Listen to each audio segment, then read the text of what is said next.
اللہ وہ اعلیٰ ہے، اللہ وہ اعلیٰ ہے، اللہ رب العزت اعلیٰ ہے، اور یہ قرآن مجید کے اندر ہے۔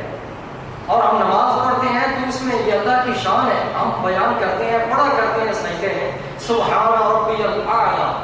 اور سورہ اعلیٰ کی پہلی آیت میں اللہ پاک فرما رہا ہے سبح اسم ربک الاعلیٰ، اے بندے تو تسبیح بیان کر اپنے رب کے نام کی جو رب اعلیٰ ہے۔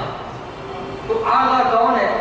خود اللہ رب العزت، لیکن خود اللہ رب العزت ہی قرآن مجید کے اندر سورہ طٰہٰ میں سیدنا موسیٰ علیہ السلام کو فرما رہا ہے انک انت الاعلیٰ، بے شک تو اعلیٰ ہے، بے شک تو ہی اعلیٰ ہے، یہ فرما رہا ہے۔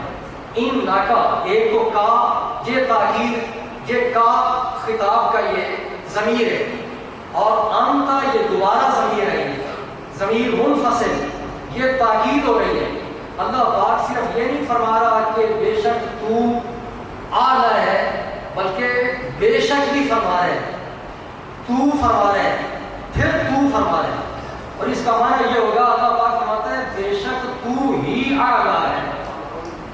حضرت موسیٰ علیہ السلام کو اللہ پاک فرما رہا ہے بے شک تو ہی اعلیٰ ہے، اور اپنے بارے متکلم فرمایا کہ اے بندے تو اپنے رب کے نام کی تسبیح کر جو اعلیٰ ہے، اور وہ جو اعلیٰ ہے وہ حضرت موسیٰ کو یہ فرما رہا ہے کہ تو ہی اعلیٰ ہے۔ تو کیا یہ شرک ہو گیا؟ ایسی بات نہیں ہے۔ ظاہری طور پہ لفظ مل جائیں، ملتے جلتے ہوں، تو صفاتی ناموں کے اندر کوئی یہ نہیں کہہ سکتا کہ یہ شرک ہے۔